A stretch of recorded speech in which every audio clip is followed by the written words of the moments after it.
What if I told you that saying good morning the exact same way every single day to every single person might actually be making you sound a little boring, even a little robotic?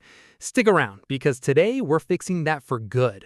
Okay, that's a strong claim, Sam, because good morning is like the most basic greeting in English. How can that possibly sound boring?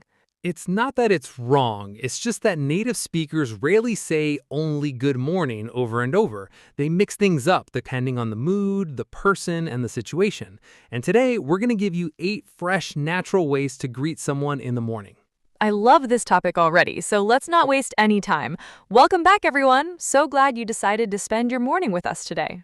Seriously, whether you're listening with your coffee, on your way to work, or still lying in bed pretending you're going to get up in 5 minutes, we appreciate you being here. I'm Lily. And I'm Sam, and today's episode is all about morning greetings because trust me, once you learn these 8 phrases, mornings are going to sound a lot more interesting. All right, let's start with number one, and this one is super common. Morning. Just that. One word. And honestly, this is probably the most natural way native speakers greet each other casually, especially with coworkers or neighbors. Right, it's quick, it's relaxed, and it doesn't feel forced at all. Like, if you bump into a coworker in the hallway, you'd just say, morning, and keep walking. Exactly. You don't need the full good morning every single time. Sometimes short and simple is more natural. Okay, number two, and this one has a lot of energy. Rise and shine. I love this phrase because it's playful. It's the kind of thing a parent might say to wake up their kids, or something you'd say jokingly to a friend who's still half asleep. Oh my God, my mom used to shout that at me every single school day, and honestly, I hated it back then, but now it makes me laugh just thinking about it. It's such a classic phrase, and it works great in casual, friendly situations. But maybe don't say it to your boss on your first day.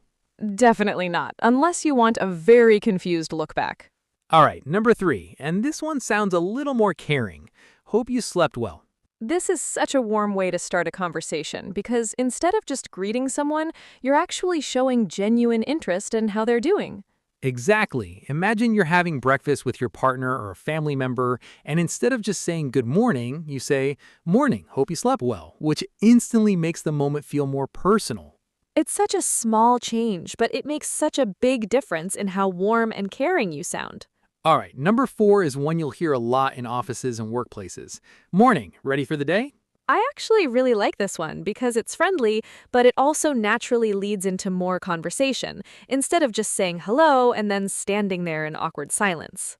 Right, so imagine walking into the office and saying, morning, ready for the day? And your coworker might respond with something like, honestly, not really, but coffee's helping, and suddenly you're having an actual conversation. That's such a good point because greetings aren't just about saying hello, they're about opening the door to real conversation. Exactly. And speaking of opening doors, if you're enjoying this episode so far, go ahead and hit that subscribe button on Mr. English Today. It really helps us keep making these free lessons every week. Seriously, it takes just a couple of seconds and it means a lot to us. So thank you if you've already done that. All right, moving on to number 5, and this one sounds a bit more energetic. Top of the morning to you.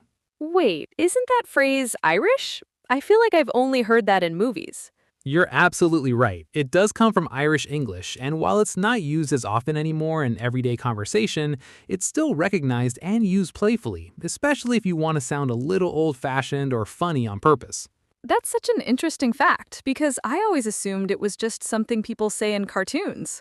It kind of has that reputation now, but if you say it with the right energy, it can actually get a good laugh, especially with friends. Okay, number 6, and this one feels very natural for casual mornings with friends. Hey, you're up early. This phrase works so well because it's observational. Instead of a standard greeting, you're commenting on something specific, which makes the conversation feel more personal and spontaneous. Exactly. Like if you see your roommate awake earlier than usual, you might say, hey, you're up early. And they might respond with, yeah, couldn't sleep. And boom, you're already talking. It's such a natural way to start a conversation without sounding forced or repetitive. All right, number 7 is a phrase that sounds a little more formal, but still warm. Good to see you this morning. This one works really well in professional settings or when greeting someone you don't see every day, because it shows genuine warmth without being overly casual. Right. Imagine you're meeting a client or a business partner early in the day. Saying, "Good to see you this morning," sounds polished and respectful, much more than just a plain good morning. Exactly. It adds just the right amount of warmth for professional situations. And finally, number 8, our last phrase, and honestly, one of my personal favorites. Morning sunshine. This one is playful, affectionate, and works great with close friends, family, or partners, especially if you want to sound warm and a little teasing at the same time. I love saying this to people who clearly are not feeling like sunshine in the morning. Like when someone walks in looking half asleep and grumpy, and you cheerfully say, "Morning sunshine." That's exactly the energy. It's affectionate, but there's definitely a little teasing in there too. All right, let's do a quick recap because repetition really helps when you're learning something new like this. We covered 8 fresh morning greetings. Morning, rise and shine. Hope you slept well. Morning, ready for the day? Top of the morning to you. Hey, you're up early. Good to see you this morning. And finally, morning sunshine. And if you start mixing these into your daily conversations, even just one or two of them, you're going to sound so much more natural and expressive in English. So here's a question for all of you listening. Which one of these 8 greetings do you think you'll use tomorrow morning? Let us know in the comments because we genuinely love reading your answers. And if this episode helped you even a little bit, do us a favor. Hit that like button, subscribe if you haven't already, and share it with a friend who says good morning the exact same way every single day. That's it for today's episode, everyone. Thank you so much for spending your morning with us. Go out there, greet someone differently today, and we'll catch you in the next one.